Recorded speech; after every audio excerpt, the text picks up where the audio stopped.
bienvenue dans cette nouvelle chronique des lois. C'est une émission un peu particulière aujourd'hui puisque nous sommes le 7 juin. Cette date signifie la dernière journée de cours du lycée, de ma vie, et la fin de toute une partie de ma scolarité. Du coup, j'ai vraiment voulu me faire plaisir. J'ai donc choisi des lois loufoques, des lois qui me plaisent beaucoup. Il n'y a pas de thème particulier, mais je dois vous prévenir d'une chose. Je n'ai pas voulu de mettre de lois américaines dans cette dernière. Alors, elles sont géniales. Pour autant, même si elles sont pas américaines, elles sont géniales. Elles sont toutes aussi loufoques, excusez-moi. Et j'espère que vous profiterez autant que moi de ce moment. C'est donc reparti pour un medley. Bon, après cette intro, qui n'est pas si longue que ça finalement, je vais commencer par une loi qui est parisienne. Je la connaissais avant, en tout cas son intitulé. Mais je ne sais pas, j'ai pas voulu la faire à ce moment-là, mais je ne pouvais pas passer à côté. Donc la voici. À Paris, les poubelles sont considérées comme des armes mortelles par les autorités. Je vous avoue que ma première impression sur cette loi est étrange. C'est pas la loi la plus loufoque que j'ai traitée, mais elle est française et intéressante. Bon, c'est peut-être aussi parce que je l'avais déjà entendue, mais que je n'y avais jamais prêté attention. Mais si je me penche un peu, j'ai pas grand-chose à dire sur l'intitulé en lui-même. Il est clair, il est concis. Mais dans le fond de cette loi, ou dans son interprétation, en tout cas, il y a tellement de trucs à dire. Je vois à peu près 3 parties distinctes, pour commencer. Donc les poubelles, leur considération et surtout par qui. Bon, on va commencer par parler des poubelles en tant que telles. C'est pas le sujet le plus intéressant du monde, mais pourquoi pas. Une poubelle, je vais être rapide, une poubelle c'est un endroit, un sac, un objet, en tout cas en général il existe des sacs poubelles donc c'est pas pour rien. En tout cas c'est un objet dans lequel on met nos déchets, ou des choses qu'on ne veut plus. Pour faire du tri ça marche aussi. Bon, je vais pas épiloguer plus, je pense qu'on est bon. Alors la deuxième partie c'est sa considération, comme je l'ai dit. Personnellement, quand je pense armes mortelles, je pense à beaucoup de choses, mais certainement pas à des poubelles. Bon, je vais vous donner 2 ou 3 exemples d'armes mortelles selon moi. Dans cette liste non exhaustive, bien sûr. Pardon. Je compte les armes blanches, les couteaux, les classiques. Après, on peut en trouver des plus originaux, mais je pense que ça servait à rien. Du coup, je m'attendais pas à ce que les poubelles fassent vraiment partie de la liste. On peut trouver des armes originales, mais j'avoue, celle-là, elle fait fort. Bon, passons que cette information est un peu dérangeante. Parce qu'une poubelle, c'est quelque chose qu'on en a chez soi. On en a même plusieurs. Et donc, ça voudrait dire qu'on a potentiellement plusieurs armes mortelles chez nous. C'est bizarre. Bon, c'est selon les autorités que les poubelles sont des armes. Donc, si je traduis, en tout cas que j'interprète, ils pensent, les autorités, elles, du coup, qu'on peut tuer avec une poubelle. Bon, je vais arrêter de me répéter et essayer de trouver un moyen de tuer avec une poubelle. J'avoue que j'ai pas des milliards d'idées, mais j'ai 2-3 trucs. La première qui me vient en tête, c'est le fait de jeter une poubelle sur la personne ou l'animal ou à qui l'on souhaite faire du mal. Alors, il ne faut pas faire du mal aux gens, ce n'est pas bien. Mais après, une poubelle, c'est un outil comme un autre. On peut aussi asphyxier quelqu'un avec les odeurs. C'est en tout cas une de mes premières idées. Parce qu'une poubelle, par principe, ça sent pas bon, en général. Donc, après, ce qui me pose problème, c'est le fait que je vois déjà les inconvénients de ces méthodes. Il faut quand même avoir de la force pour lancer un objet aussi lourd et volumineux qu'une poubelle, sachant que quand je pense aux poubelles de Paris, je pense aux grandes bennes dans lesquelles on jette les sacs poubelles, et j'ai du mal à me dire qu'on peut les jeter sur les gens pour potentiellement les tuer ou leur faire du mal avec. C'est hyper volumineux quand même. Ça prend beaucoup de place. Je ne sais pas qui est capable d'en porter une. Quant aux odeurs, elles peuvent être désagréables, mais est-ce qu'une odeur peut être désagréable au point de donner la mort ? Je trouve ça un peu abusé là. Mais bon, j'arrive pas, vu que je n'arrive pas à imaginer comment une poubelle peut être une arme, je vais continuer cette chronique. Je viens de capter qu'on ne dit pas quel genre de poubelles sont concernées. J'en conclus donc que ça peut être les poubelles qui sont dehors, comme les poubelles de salle de bain. C'est hyper varié en fait. Mais du coup, ça traduit le fait que si je prends ma poubelle de salle de bain et que je la tape sur la tête de quelqu'un, il va pas finir mort. Que si je balance la petite poubelle de la chambre ou de la cuisine, non plus. Le risque est quand même minime. Bon, même si ça ne change pas le propos de cette loi, j'ai trouvé ça un peu fun de préciser 2-3 possibilités. Après, j'ai sûrement pas tout dit, mais j'avoue que là, mon imagination a été un peu paresseuse. La question, c'est surtout qu'est-ce qu'on risque pour tuer ou ne serait-ce essayer d'agresser quelqu'un avec une poubelle. J'ai trouvé pas mal d'informations sur cette loi en général, vu que c'est une loi française, c'est l'avantage. Mais j'ai pas trouvé un montant d'amende ou une durée d'emprisonnement si on se fait prendre avec ça. Après, je suis pas sûre que cette information soit vraiment importante. Après, je serais hyper curieuse, hyper étonnée aussi, de voir une scène comme ça, puisque le jour où j'ai envie de faire du mal à quelqu'un, je ne prends pas une poubelle. Enfin, ce n'est pas une bonne idée.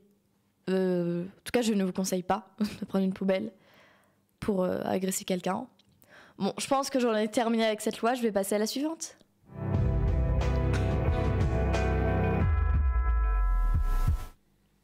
La seconde loi de cette chronique, elle est encore française, mais elle est tout aussi particulière. À Châteauneuf-du-Pape, les ovnis n'ont pas le droit d'atterrir. Je la connaissais aussi, elle est un peu plus connue que d'autres lois plus loufoques, mais je l'aime bien quand même, puisque je ne l'ai pas traitée, en tout cas, ou alors j'ai eu un gros trou de mémoire, mais je ne pense pas. Et donc j'aime bien, quoi. Je n'ai pas d'autres excuses. Donc, Châteauneuf-du-Pape, excusez-moi, c'est un nom très long pour une commune. C'est une petite commune dans le Vaucluse. Enfin, petit, je ne me suis pas renseignée plus que ça, mais c'est pas le plus important dans cette loi. Je vais décrypter cet intitulé, car même s'il est logique, il m'intrigue beaucoup. Parce que créer une loi sur les ovnis, ça veut dire implicitement que cette commune, la politique en tout cas de cette commune, croit aux extraterrestres, ou à ceux qui se ramènent avec des ovnis. Et je ne connais aucune autre créature qui se ramène avec des ovnis, qui se déplace avec. À moins qu'ovni soit le nouveau nom des voitures, mais bon, on sait jamais. Je vais m'intéresser sur le fond de cette loi et son origine. Elle date de 1954, elle dit plus précisément, et l'arrêté, et c'est un arrêté. Et plus précisément, c'est un arrêté qui interdit le survol, l'atterrissage et le décollage d'aéronefs, dit soucoupes volantes ou cigares volantes, de quelque naturalité qu'elles soient. Bon, je cite l'article qui m'a servi de source. C'est du langage un peu ancien, forcément, 1954, c'est pas des phrases qu'on va dire aujourd'hui. Et j'avoue qu'il y a des mots que je ne comprends pas tout le sens, mais je vais décrypter ce que je viens de dire un petit peu. Au moins essayer. Ça promet d'être intéressant. Le premier élément qui me semble important, c'est que la loi ne parlait pas que de l'atterrissage des ovnis. Donc là, déjà, on a un décalage entre le fond et l'intitulé. Bon, après, c'est pas grave, mais je tenais à le noter. Parce que le fond, il est plus complet, et je trouve ça cool. La seconde partie, elle me paraît légèrement plus compliquée.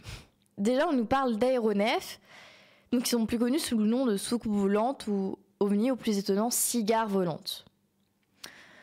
Bon, je connaissais pas vraiment le mot aéronef, mais bon, quand j'ai vu dit soucoupe volante, c'était plutôt clair. Le mot qui m'étonne un peu plus dans cet intitulé, enfin dans le fond de cet intitulé, c'est les cigares volantes. Dans l'imaginaire collectif et donc dans mon imaginaire personnel, puisque c'est pas vraiment quelque chose qui me passionne, les cigares, et bah pour moi, un cigare, c'est pas vraiment un synonyme de soucoupe volante. Pour moi, les cigares, c'est de la drogue, c'est une espèce de cigarette qui est pas super. Bon, voilà. Je peux pas épiloguer là-dessus non plus. Après, le plus intéressant dans cette loi, c'est quand même d'interdire quelque chose qui n'existe peut-être même pas. Mon avis sur les extraterrestres ou la vie hors de la Terre est plutôt bref. J'en ai pas vraiment sur ce coup-là. Mais quand même, je trouve ça fou et même un peu drôle en réalité. C'est évidemment une loi très étrange parce qu'elle est hyper précise. Et lorsqu'une loi est précise, elle a toujours une origine hyper anecdotique. C'est ce que j'ai appris en tout cas cette année. Et même ça me paraît tout simplement logique. Ce qui est dommage, c'est que j'ai pas trouvé l'anecdote ou un truc plus précis. Déjà, j'ai trouvé l'arrêté précisément et déjà, je suis contente de moi. Après, je la trouve pas toujours. Les anecdotes des lois, sinon ça serait trop marrant et j'aurais plus rien à dire. Bon, vous l'aurez peut-être deviné, mais celle-là non plus, je l'ai pas trouvée. Mais c'est pas grave. Pourtant, cette loi, elle est documentée. Elle est française, donc on trouve un peu plus d'articles que sur les lois américaines que j'ai traitées beaucoup cette année, notamment. Mais bon, on peut pas tout avoir. Il faut pas oublier qu'elle date de 1954. Et donc le contexte et la vie, c'était pas la même. Bon, je pense que j'ai fini avec cette seconde loi. Je vais passer à la dernière loi de cette émission.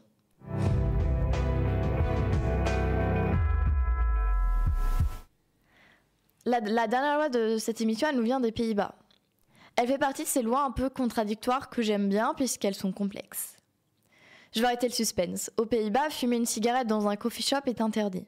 C'est la première partie, je tease un peu.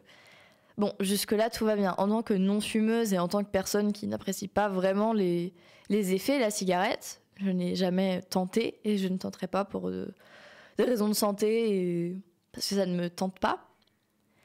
Je me sens pas hyper concernée, mais fumer à l'intérieur, je trouve ça moyen. Pour plein de raisons personnelles, mais aussi pour des raisons de santé. Mais si je dois en citer au moins une, je parlerai du tabagisme passif qui peut faire des ravages.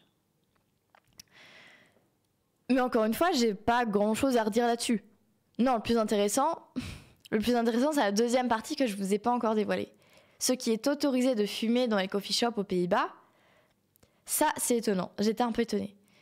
Bon, je vais vous le dire. Ce qui est autorisé à être fumé dans un coffee shop aux Pays-Bas, c'est un joint. Mais attention, pas n'importe quel joint. Un joint pur. Bon, là, je vois des problèmes, des gros problèmes. Ce que je trouvais cool dans la première partie de cette loi, c'est qu'on ne pouvait pas fumer à l'intérieur. Parce que ceux qui fument, ils ont fait ce choix-là, et ça leur appartient. Mais les conséquences, du coup, ils les assument. Voilà, c'est comme ça pour chaque chose de la vie, finalement. Mais du coup, ne pas que les autres ils soient confrontés aux conséquences de tes choix, c'est cool. Donc fumer à l'extérieur, dans mon raisonnement, c'est bien. Mais en fait, je crois que la deuxième partie est pire et que j'aurais préféré que la première n'existe pas. En fait. Parce qu'il n'y a pas de sens logique dans cette intitulé. Vraiment, j'aurais préféré que les cigarettes soient autorisées, mais que la drogue ne le soit pas. Bon, j'y ai pas forcément fait attention tout de suite, mais si on peut fumer un joint dans un coffee shop, c'est que la drogue est légale partout, au moins partiellement. Et légale, après, je crois me souvenir que la drogue n'est pas complètement illégale aux Pays-Bas. Après, ça c'est dû à mes connaissances, je me trompe peut-être. J'avoue que j'ai pas fait trop de recherches supplémentaires là-dessus.